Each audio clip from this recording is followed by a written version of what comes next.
Bendito el nombre de Jesús. Revelación capítulo 3, verso 7. Ya sabe que Revelación es el último libro de la Biblia, o sea, el libro de Apocalipsis, que es la misma cosa. Capítulo 3, el verso 7.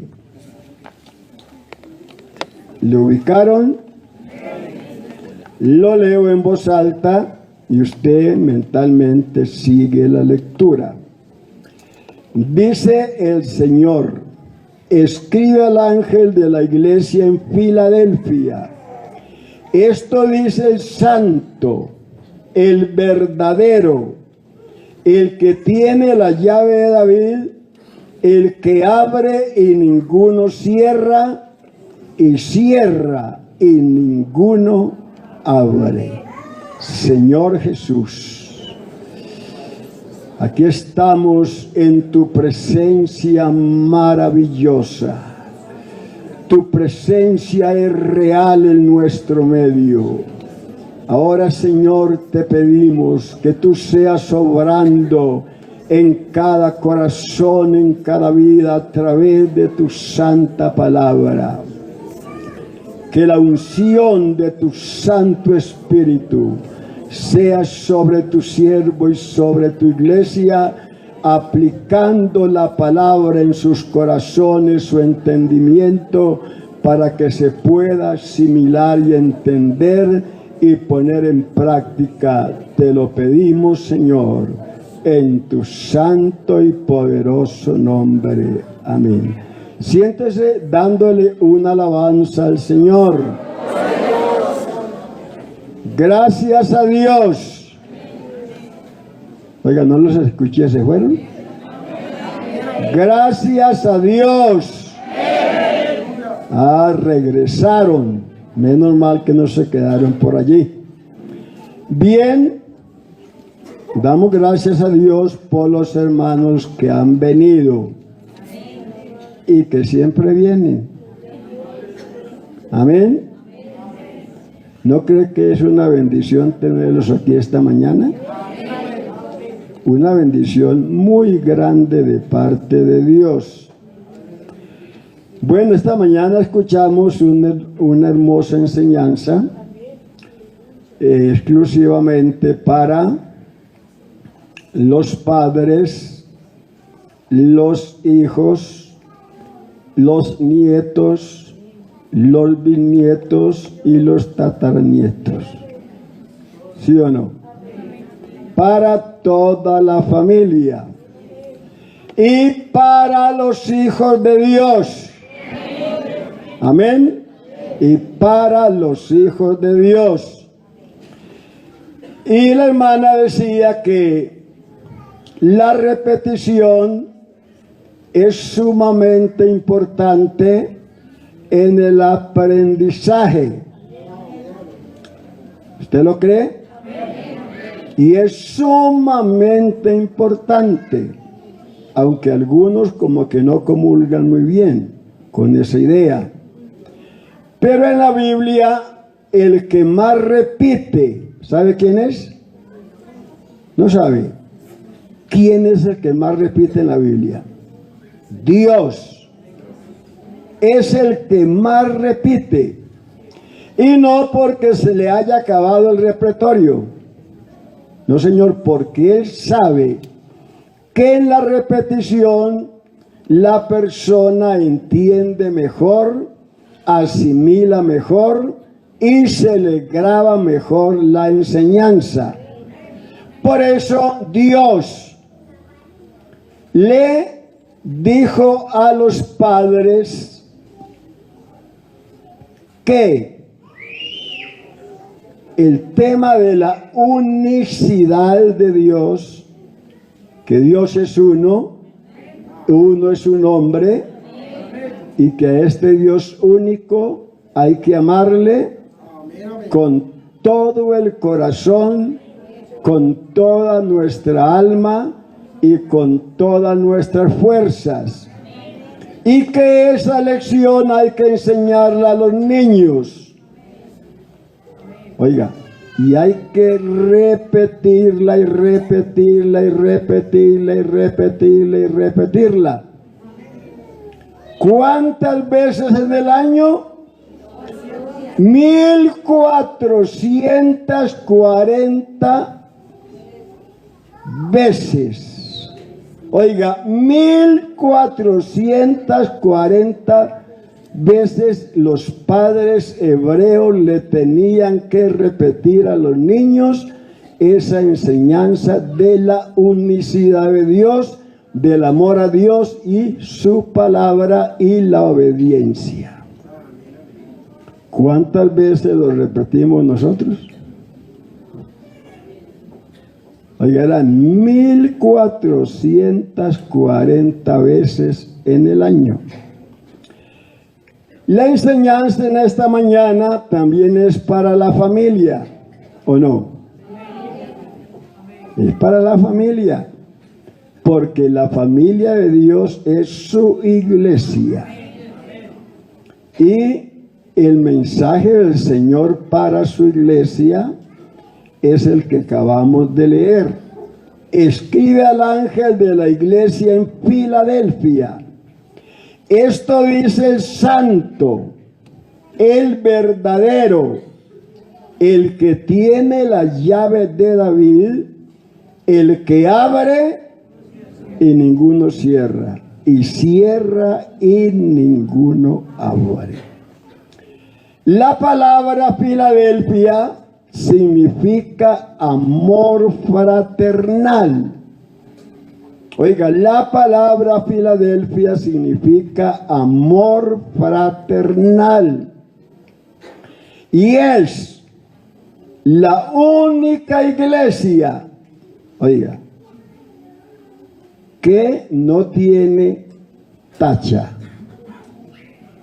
Oiga, que no tiene nada de qué juzgarla, no tiene ningún reproche, es una iglesia perfecta. La iglesia del Señor es y no es, ya lo va a ver. La iglesia del Señor es y no es. Nosotros somos y no somos. Miremos cómo se presenta Cristo a una iglesia santa y sin reproche.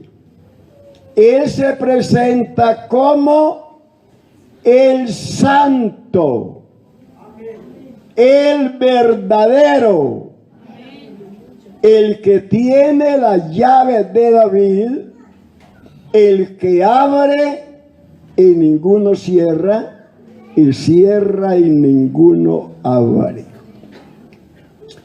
De las 7 iglesias que había en Asia Menor, la iglesia de Filadelfia es la única iglesia que no tiene tacha.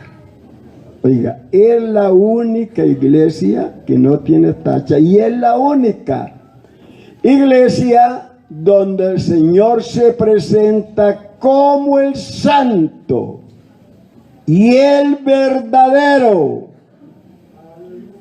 Oiga, el santo y el verdadero, así se presenta el Señor a una iglesia fiel, a una iglesia sin reproche. Bendito el nombre de Jesús. Yo creo que podríamos como meditar un poco. ¿Estamos nosotros allí? ¿Somos nosotros parte de esa iglesia fiel? ¿De esa iglesia que el Señor no reprocha? Miremos primeramente a Cristo como el santo, porque Él se presenta a una iglesia santa como el santo. Oiga, se presenta a una iglesia santa como el santo. No como un santo. Oiga, Cristo se presenta a una iglesia santa no como un santo. No. Es que a veces nosotros no nos fijamos en lo que decimos y sobre todo cuando estamos dirigiendo el culto. Muy a menudo decimos, nosotros tenemos un Dios que nos sana. Nosotros no tenemos un Dios que nos sana. Nosotros tenemos el Dios que nos sana. Sí, Señor, no un Dios. Porque si decimos un Dios, quiere decir que hay otros como Él. Pero es que Él es único. Bendito su nombre. Aleluya. Así que decir tenemos un Dios que nos ama, que nos salva, eso suena muy mal. Porque realmente Dios es único. Nosotros tenemos el Dios Todopoderoso. Bendito sea su nombre. Tenemos el Santo. Oiga. Y la santidad de Dios es absoluta. Absoluta. Oiga. Porque Él es el Santo de Israel. Usted lo puede leer allí en 1 Samuel 2, verso 2. Él es el Santo de Israel y su propósito, oiga, de Dios acerca de Israel fue que ese pueblo fuera un pueblo santo. Oiga, un pueblo santo. Le voy a dar solamente la cita. Éxodo 19, Deuteronomio 7. ¿Sabe por qué no le doy la cita y no el capítulo y el libro? Para que usted se tome la molestia y allí en su casa se lea todo el capítulo y encuentre la cita. Con eso usted va a leer un poco más, se va a instruir más, va a sacar más tiempo para leer el libro por excelencia, que es la gloriosa palabra de nuestro Dios. Así que yo le doy el libro y el capítulo del libro y usted, digo, se toma la molestia y lo lee allí en su casa. ¿De acuerdo? Bien. Vea, Dios llama santo a Israel, pero en la práctica no lo eran. Eran rebeldes, eran idólatras, eran hechiceros. Y Dios los llama santos. Oiga bien eso. Un pueblo rebelde, un pueblo mentiroso, un pueblo idólatra, un pueblo pagano, y Dios le dice que es un pueblo santo. ¿Por qué razón Dios los llama santos? Si mire todo lo que ellos eran, ¿por qué Dios les dice que son santos? Porque la palabra santo en la Biblia significa apartar, separar a una persona o a un objeto para un servicio especial. En este caso, para nuestro Dios. Todo lo que Dios separa para su servicio, Dios lo llama santo. Cuando un hombre elige una mujer entre tantas, elige una para amarla solamente, para cuidarla, para serle fiel hasta que la muerte lo separe. Exactamente, fue lo mismo que Dios hizo con Israel.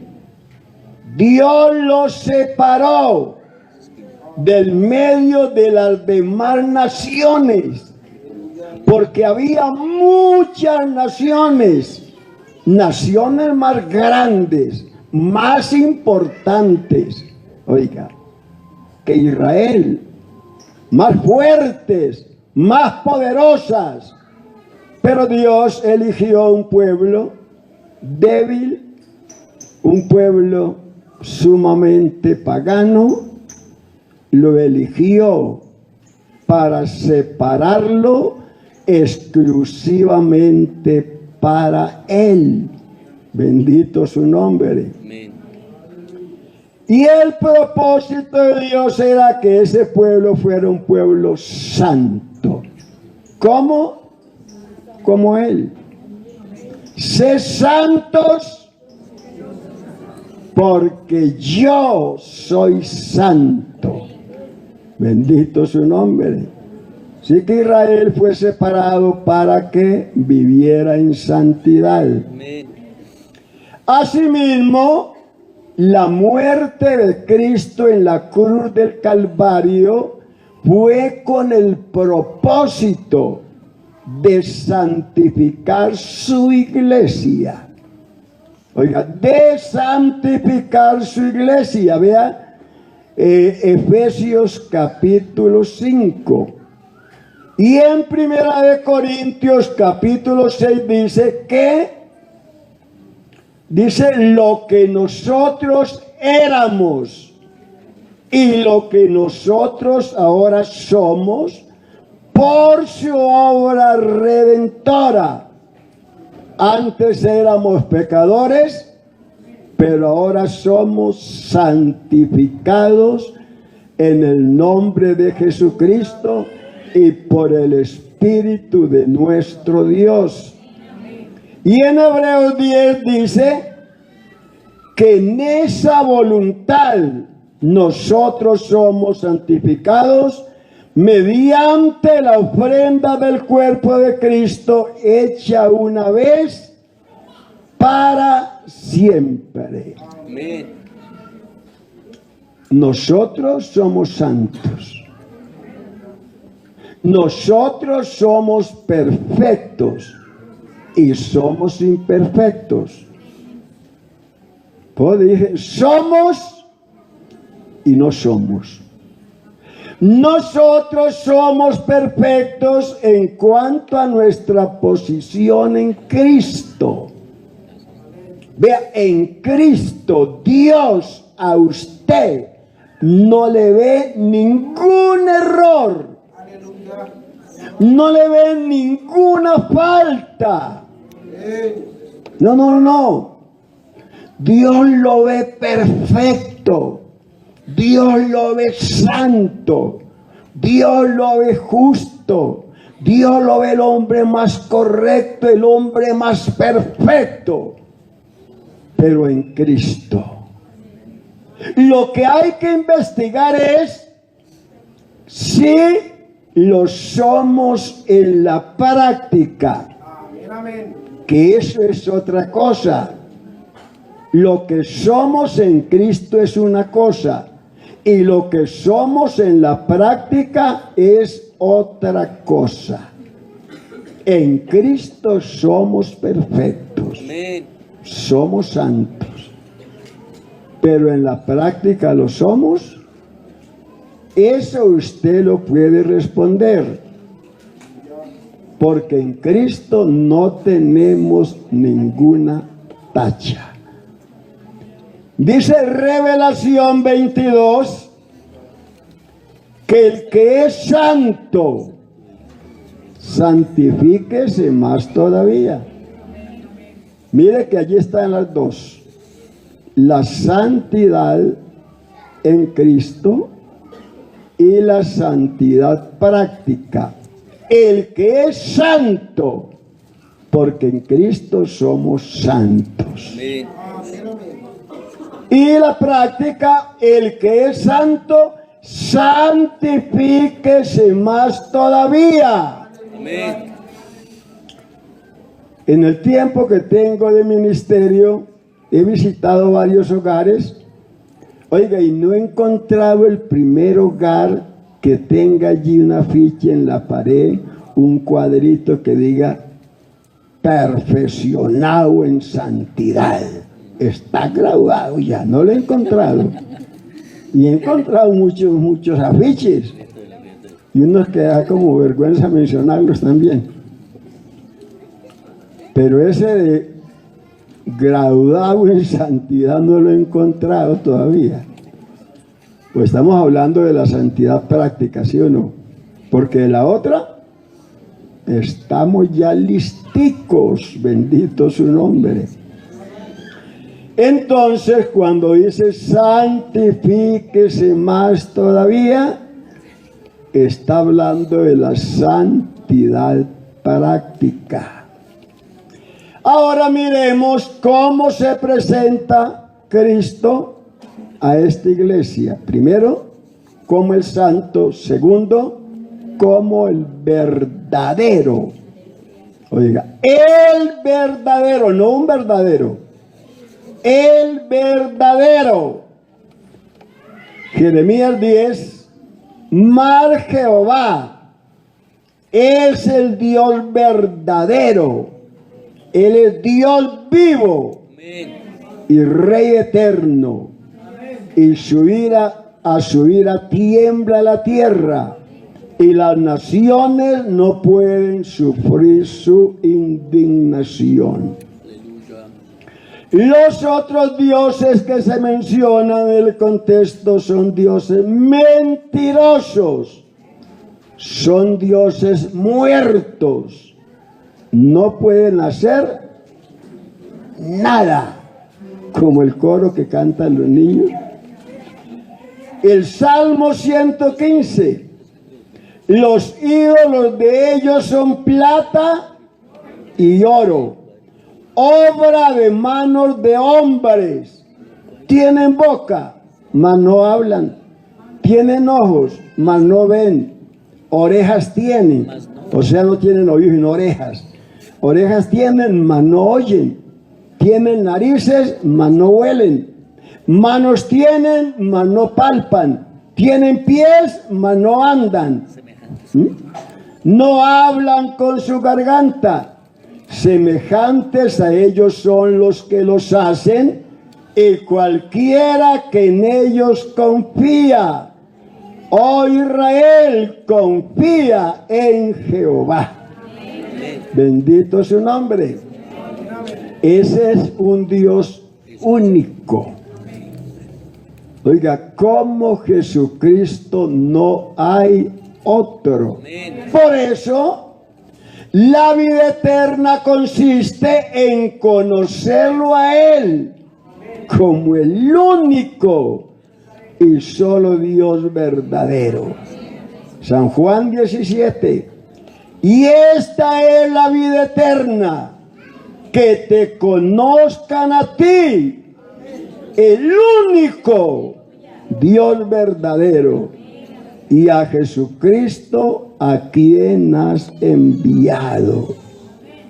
O sea, que te conozcan a ti, el único Dios verdadero, y su manifestación en carne. Sea bendito su nombre.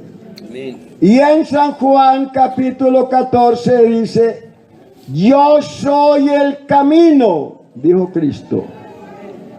Él no dijo yo soy un camino, no, yo soy el camino y la verdad y la vida, y nadie viene a mí. Oiga, nadie viene a mí ¿Y qué más dice? No viene el Padre sino por mí. Nadie viene al Padre sino por mí, porque el Hijo está en el Padre y el Padre está en el Hijo, son uno. Bendito su nombre. A esta iglesia sin reproche Dios le abrió una puerta. Oiga, es la única iglesia a quien Dios le abrió una puerta. De las 7 iglesias, la única a la cual se presenta Él como el santo, el verdadero, la única a quien Dios le abrió una puerta. Porque como Él tiene la llave, Él tiene la llave para abrir la puerta y para cerrarla, y lo que Él abre, nadie lo cierra, y lo que cierra, ninguno lo abre. Isaías 22, y pondré la llave de la casa de David sobre su hombro. Habla del hombro del Mesías. Y abrirá y nadie cerrará. Y cerrará y nadie abrirá. El Mesías, está hablando del Hijo de David, aquí se habla acerca del Mesías. Él tomará las llaves, es decir, tomará el poder, tomará la autoridad, el dominio sobre la muerte y el infierno. Amén. Él tomará las llaves, tomará el dominio, la autoridad, oiga, sobre la muerte y el infierno. Cristo tiene todo el poder, toda la autoridad, todo el dominio sobre la muerte y el infierno. De tal manera que si el Señor me dijera ahora que lo acompaña al infierno, con mucho gusto. Porque es que un infierno con Cristo no es infierno. Y un cielo sin Cristo no es cielo. ¿O sí? Mire como Juan, cuando Juan lo vio, dice que cayó como muerto a sus pies. Y él puso su diestra sobre él. Lo tocó con su diestra. ¿No cree que si en esta mañana el Señor nos tocara, en que fuera con el dedito más pequeño, no resistiríamos?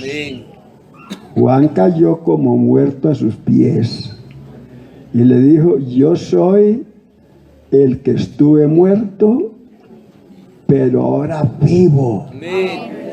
Y vivo por los siglos de los siglos. Aleluya, aleluya. Y tengo las llaves del infierno y de la muerte. Aleluya. Él tiene todo el poder. Él es el omnipotente, el que dijo: sobre esta roca edificaré mi iglesia.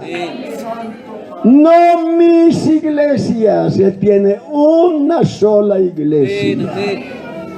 Y está edificada sobre la roca. Y las puertas, el poder del infierno no prevalecerá contra ella. A su nombre sea la gloria.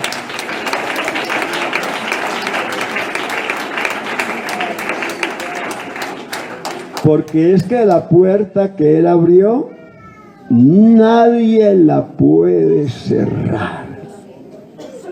Y hermano, a esta iglesia de Filadelfia, Dios le abrió una puerta.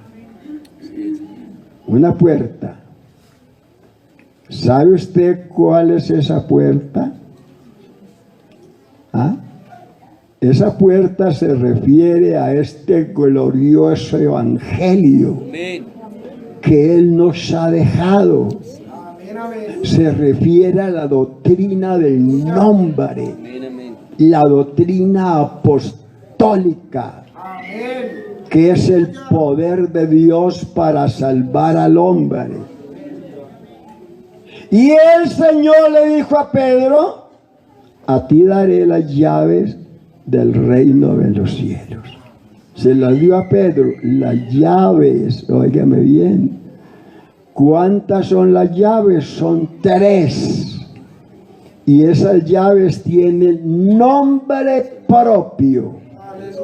Oiga, esas 3 llaves tienen nombre propio. La primera llave se llama muerte. La segunda llave se llama sepultura. Y la tercera llave se llama resurrección. En otras palabras, el evangelio de Jesucristo, que es la muerte, sepultura y resurrección de Cristo, según 1 Corintios capítulo 15. Vea, es como extraño, sorprendente que a una iglesia que no le faltaba nada, era rica en dones, rica en gracia, tenía mucha sabiduría, Dios le tenga que declarar más tarde lo que es el evangelio. O sea, que no sabían qué era el evangelio. Por eso Pablo les dice: os declaro ahora, hermanos míos, el evangelio que os he enseñado. Y habló de la muerte, sepultura y resurrección de Cristo. Eso es el evangelio que a nosotros nos ha salvado. La primera vez que Pedro usó las llaves, como 3,000 entraron al reino de Dios. Óigame bien, entraron al reino de Dios. No olvide que el reino de Dios tiene 3 etapas. Ahora, en el milenio y en la eternidad. Y nosotros ya estamos en el reino de Dios. ¿Qué es el reino de Dios? Justicia, paz y gozo en el Espíritu Santo. Vea qué bendición. Así que cuando Pedro usó las llaves en Pentecostés, como 3,000 tuvieron paz y gozo, justicia en el Espíritu Santo. Cuando las usó por segunda vez, se convirtieron como 5,000.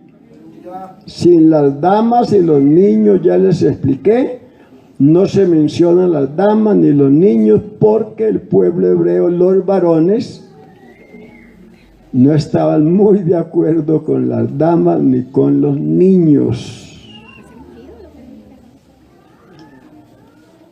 Y cada vez que Pedro usó esas llaves, la gente entró al reino de los cielos. Por eso hay que predicar este maravilloso evangelio. Pedro llegó a la casa de Cornelio con esas 3 llaves, las usó, abrió la puerta del evangelio y allí nació la iglesia gentil. No olvide que la iglesia hebrea nació en Pentecostés, y la iglesia gentil nació en la casa de Cornelio. Bendito sea su nombre. Escribe al ángel de la iglesia en Filadelfia, el santo y el verdadero, el que tiene la llave de David, el que abre y nadie cierra, y cierra y nadie abre, dice estas cosas. A esa iglesia sin reproche el Señor le abrió una puerta, y esa puerta es la puerta de la predicación. Oiga, la puerta que Dios le abrió a la iglesia de Filadelfia fue la iglesia de la predicación del Evangelio para la salvación del hombre. Y esa puerta, dice Cristo, nadie la puede cerrar. Y cuando Él dijo que nadie la podía cerrar, era porque Él sabía que muchos intentarían cerrar la puerta de la predicación del Evangelio. Y exactamente eso pasó. Primera de Corintios capítulo 16. Vea lo que dice Pablo.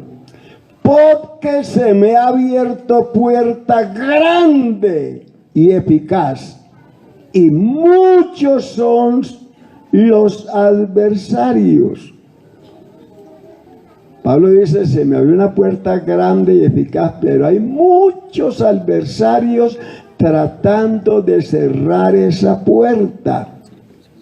Vea que en el libro de los Hechos hallamos esa oposición. Pablo llegó con el evangelio a Listra y por el poder de Dios el cojo fue sanado, pero también Pablo fue apedreado. Pero Dios abrió la puerta a los gentiles. ¿Usted recuerda que una vez a Pablo lo apedrearon?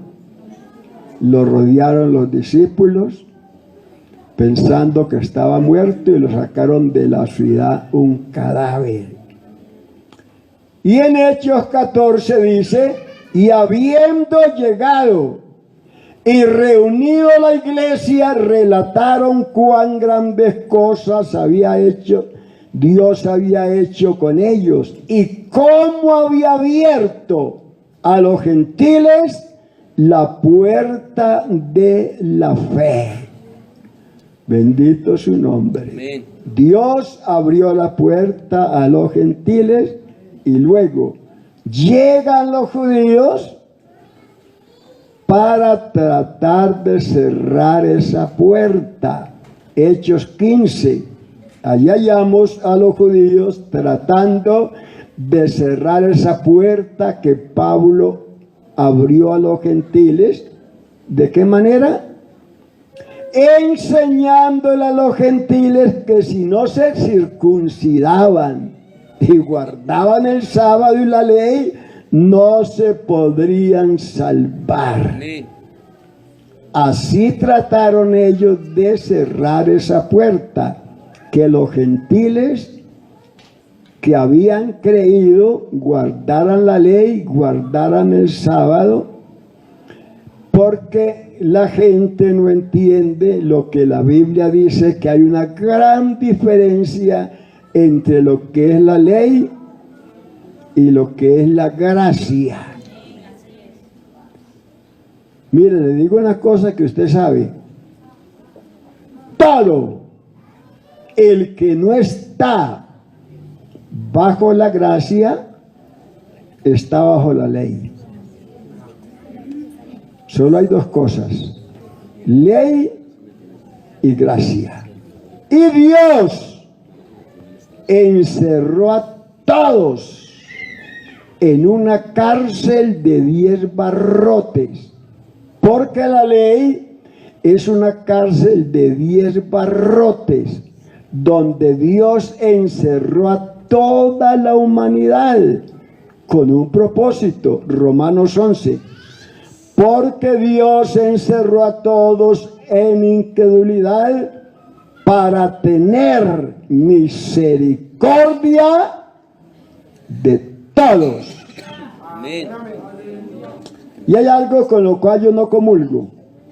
Nunca he comulgado con eso porque eso a mí como que, bueno, no puedo asimilar eso. Que a veces oramos muy a menudo por el familiar, el tío, el sobrino, el papá, la mamá, el suegro, la suegra. Y oramos de esta manera. Vamos a orar para que Dios tenga misericordia de ellos. ¿Qué quiere decir eso? Que Dios nunca ha tenido misericordia de ellos, y que si ellos se pierden es porque Dios no tuvo misericordia. Eso es un insulto para Dios, ¿o no? ¿Sabe por qué? Porque no hay misericordia más grande. Oiga, la misericordia más grande que Dios tuvo con la humanidad fue su muerte en la cruz del Calvario. ¿Sí o no? Mas Dios muestra su amor para con nosotros, que siendo aún pecadores, Cristo murió por nosotros. ¡Aleluya! Bendito su nombre. Y decir para que Dios tenga misericordia de ellos. ¿Qué más misericordia? Hermano, más allá del Calvario no hay misericordia. Esa es la más grande misericordia. Hay que cambiar ese lenguaje de la oración y decir más bien para que mi hijo, mi primo, mi tío, oiga, aproveche la misericordia que Dios tuvo para con ellos, y no que Dios tenga. ¿O es que usted encuentra una misericordia más grande del Calvario? La paciencia que Dios tuvo con la raza humana.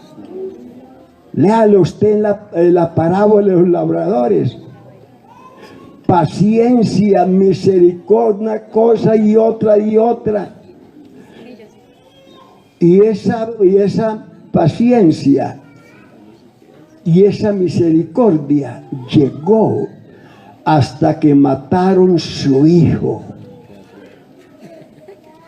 Después de la muerte de su hijo, Dios dijo, ya no hay más. Ya no hay más misericordia. Eso es lo último. Yo quiero, hermano, que a usted se le grabe esto, y cuando ore por su familia, por su amigo, pídale a Dios que Dios trate con él para que él reciba su misericordia. Y no para que Dios tenga misericordia a él, porque ya Dios la tuvo. ¿O no cree eso? Mano, ya Dios la tuvo. Es el hombre el que no quiere recibir la misericordia de Dios. ¿Quiere darle una alabanza al Señor Jesús? Aleluya. Así que esa puerta que Dios le abrió a Pablo y a la iglesia en Filadelfia, nadie la pudo cerrar. A Pablo lo apedrean, lo dan ya casi por muerto y se cree que estuvo muerto. Pero la puerta del evangelio nadie la pudo cerrar. Mire, en el capítulo 13, Pablo sale como misionero de la iglesia de Antioquía. Y en el capítulo 28 lo hallamos predicando el evangelio en Roma. ¿Sí se da cuenta? Salió de misionero en el capítulo 13 de la iglesia de Antioquía, que recuerde que era más espiritual que la mamá. Y nadie pudo cerrar esa puerta de la predicación del evangelio, porque en el 28 está en Roma predicando el evangelio de Jesucristo. Dice: Pablo, empero, quedó 2 años enteros en su casa de alquiler y recibía a todos los que a él venían, predicando el reino de Dios y enseñando lo que del Señor Jesucristo con toda libertad, sin impedimento. Oiga, nadie pudo cerrar esa puerta. ¿Por qué nadie pudo cerrar esa puerta que Dios le abrió a la iglesia de Filadelfia? Porque esa iglesia era una iglesia sin reproche. Era una iglesia santa. Y usted sabe una cosa, le recuerdo que David sabía algo que nosotros a veces ignoramos, y que es que la conversión del pecador depende en mayoría de nuestra conversión. Óigalo bien, eso dijo David, que si Dios lo purificaba, si Dios le devolvía el gozo de su salvación, si Dios no quitaba de él su Santo Espíritu, entonces predicaría su palabra y los pecadores se convertirán a ti. No tratemos de convertir al pecador sin nosotros convertirnos. Bendito sea su nombre. Aleluya. Entonces Dios le abrió esa puerta a la iglesia de Filadelfia, porque esa iglesia tenía 3 cosas. Aparte de ser fiel, aparte de ser una iglesia santa, tenía 3 cosas. Poquitas, pero las tenía. Tenía un poco de fuerza o de poder. Tenía su palabra y tenía su nombre. Eso tenía la iglesia de Filadelfia.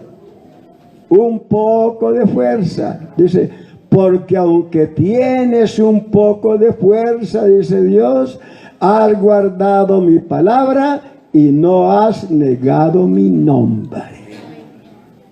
3 cosas: poder, palabra y nombre. Primero Dios le dice, has guardado mi palabra. Pero ¿dónde se guarda la palabra? ¿En el baúl? ¿En el armario? ¿En el nido de las gallinas? Si es que una vez fue un pastor a visitar a una hermana y llegó allá a visitarle, la hermana le decía, vea pastores, qué bendición que haya venido, vea. Nosotros aquí todos los días hacemos devocional, leemos la Biblia de pasta a pasta, la conocemos toda. Hija, tráigame la Biblia para probarle al pastor. Y la hija busca y busca y busca la Biblia. Mami, no la encuentro. Mami, no sé dónde está mi hijita. Por allí, búsquela. Al fin la encontró. En el nido de las gallinas, llena de estiércol de paloma la pasta, y ya estiércol viejo. Y no tenían sino una Biblia.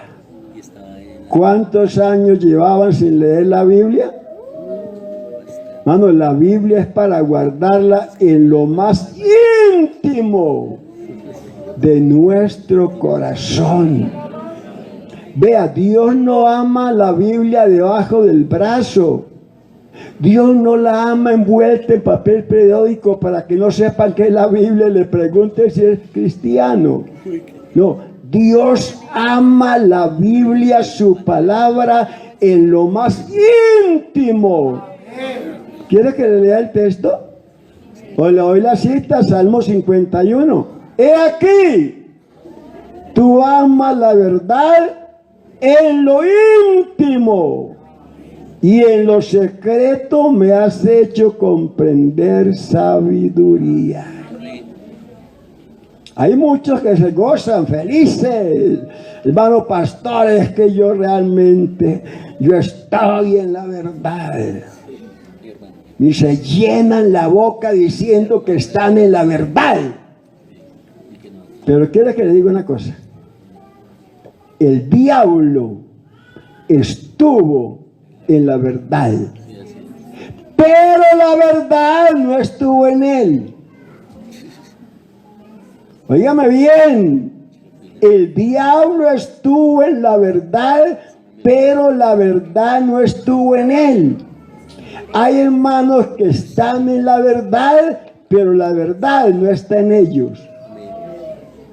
Hay gente que dice, pastor, pero es que mire que fulanito, que era un borracho, un fornicario, se metió al evangelio y no cambió, siguió peor.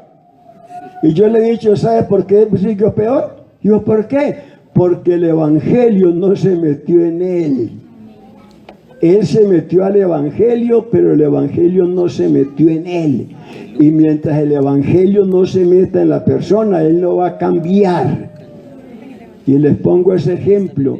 Si usted tiene fiebre a 40 grados y se mete en una droguería y se tapa con droga, ¿se le quita la fiebre? No se le quita, pero si parte de esa droga se la toma, sí se le puede quitar. Si tiene sed y se mete al agua, ¿se le quita la sed? No. El agua se tiene que meter en él. Hermano, para que la persona tenga un cambio, vea esta gloriosa palabra, tiene que meterse en lo más recóndito de su vida, en los huesos, en los tuétanos. A su nombre sea la gloria. A su nombre sea la gloria. ¿Qué dice el texto? En mi corazón he guardado tus dichos para no pecar contra ti. Es en el corazón que se guarda la palabra. ¿Con qué limpiará el joven su camino? Con guardar tu palabra. Lo segundo que esta iglesia tenía era un poco de poder. Es que pero tenía un poco. ¿Cuánto aceite tenía la viuda? Litros, baldados. Un poquitico de aceite. Dijo el profeta, con ese poquitico Dios hace maravillas. Y con un poquitico que usted tiene esta mañana, vea, Dios va a hacer maravillas. Créalo, bendito su nombre. A su nombre la gloria. Pero para que tenga un poquito de poder, tiene que tener la palabra. Vea, el poder de Dios y su palabra son un matrimonio inseparable. Nunca se divorcian. Amén. Oiga, nunca se divorcian. Siempre andan bien unidos. Donde está la palabra, está el poder. Donde está el poder, está la palabra. Porque la espada del Espíritu es la palabra de Dios. En las bodas en Caná de Galilea se agotó el vino. Y el vino es símbolo del gozo que proviene por el Espíritu Santo. Y se agotó. ¿Por qué se agotó? Porque las 6 tinajuelas de piedra que representan al hombre estaban vacías. No tenían agua. Oiga, no tenían agua. Por eso el Señor lo primero que ordenó fue llenar las tinajuelas de agua. Las tinajuelas, ya dije, representan al hombre, representan el corazón del hombre que está duro como piedra, no tiene palabra. Entonces Dios ordenó llenar de agua esas tinajuelas y las llenaron hasta arriba. Y cuando las tinajuelas son llenas de agua, ¿qué pasa? Al sacarla, el agua se convirtió en vino. Es que el agua hay que sacarla, hay que llenar el corazón hasta arriba. Y hay que sacarla, hay que comunicarla, hay que proclamarla, hay que predicarla. Para que el agua se convierta en vino. Sea bendito su nombre. Así que esa palabra maravillosa, o esa agua que es la palabra de Dios, se convirtió en vino porque los sirvientes llenaron las tinajuelas de agua y el Señor hizo el milagro. Hermano pastor, es que yo llevo ya 40 años y no he podido recibir el Espíritu Santo. Hay hermanos que llevan más de 40 años. Pues mire bien qué es lo que pasa con su tinajuela. Está llena de agua porque si está vacía, difícilmente se va a convertir esa piedra en vino, porque lo que se convierte en vino es el agua. Amén. Que usted le echa a esa tinajuela. Bendito el nombre del Señor. Eso es lo que dijo Jeremías. ¿Sabe qué dijo? Halláronse tus palabras y yo las comí. Y tu palabra me fue por gozo y por alegría de mi corazón. Porque tu nombre se invocó sobre mí, oh Jehová de los ejércitos. Aleluya. Si hallaron tus palabras y yo las comí. Es que esta palabra hay que comerla. Se come por acá, por los oídos. ¿Por qué la familia de Cornelio y sus invitados con el primer sermón quedaron hablando en otras lenguas? ¿Por qué? Porque estaban comiendo la palabra. Y cuando Pedro llegó con el mensaje, ¿sabe qué le dijo Cornelio? Vea, hágame el favor, y a mí no me va a dar migajas. No, yo no quiero migajas como mi paisana. No, yo quiero todo el pan del cielo. Y Pedro le dio todo el pan del cielo. Y estando saboreando ese pan tan sabroso, quedaron hablando en otros idiomas. Bendito sea su nombre. Bendito sea su nombre. Aleluya. ¿Qué más tenía la iglesia? No había negado su nombre. Oiga, no lo había negado.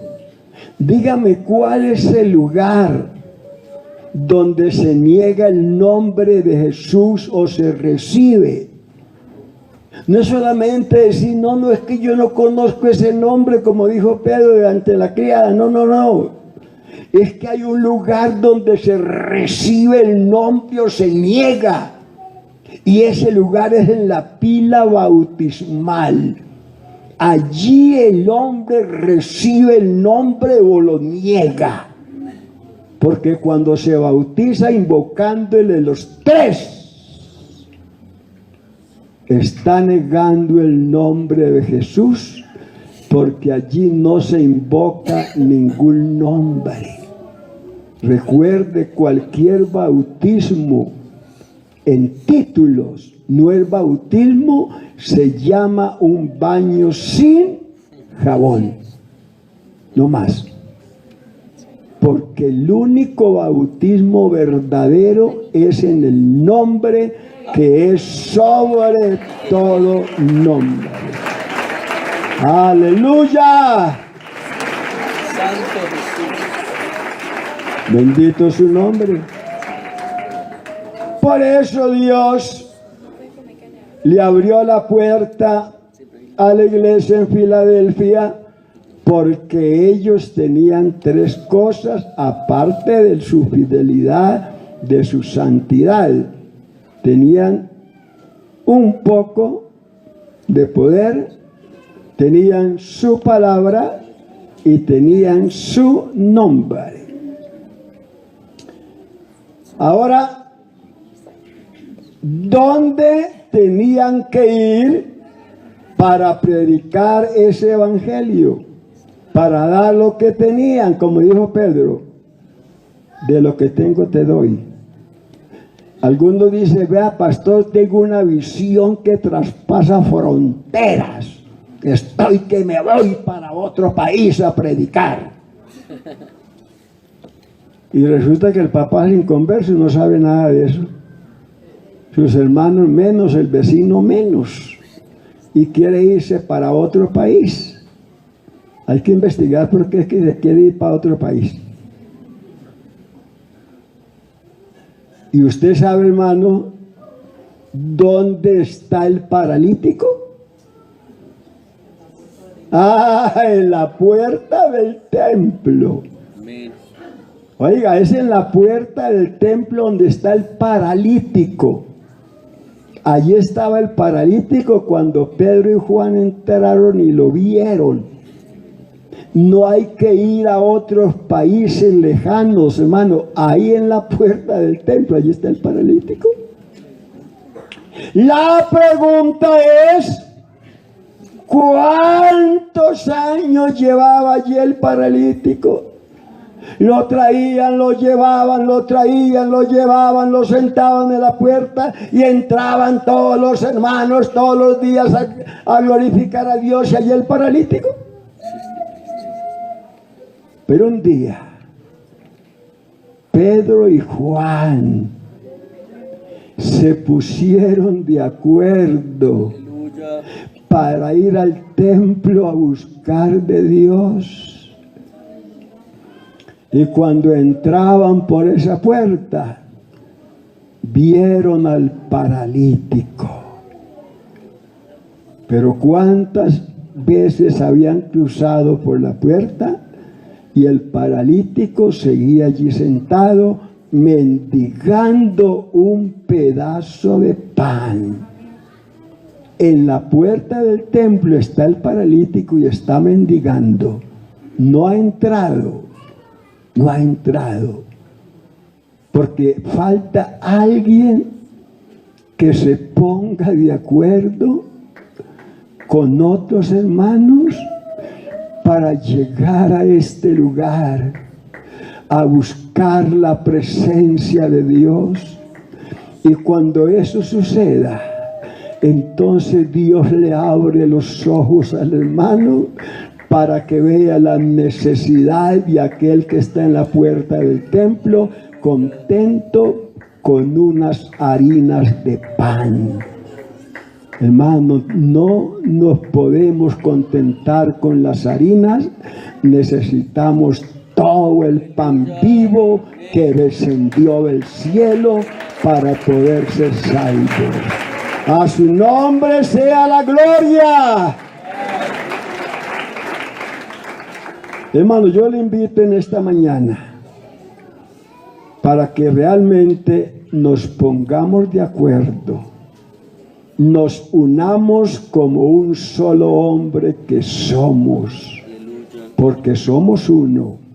En Cristo somos uno.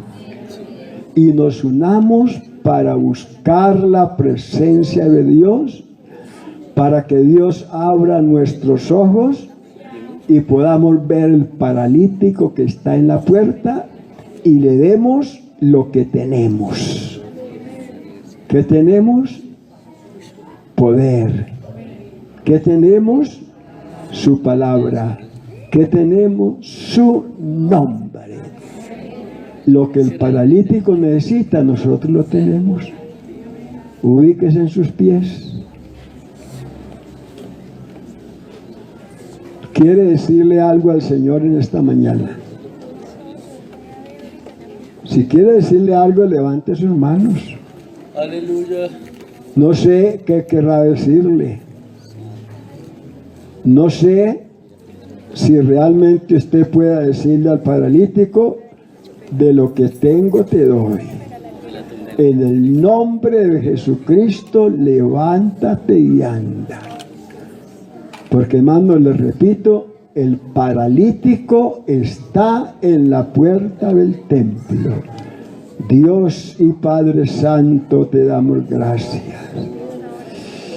Gracias, Señor, por tu palabra maravillosa en esta mañana. Oh, que esta palabra se quede grabada en lo más recóndito de nuestras vidas. Oh, Cristo maravilloso, tú eres bueno, tú eres poderoso.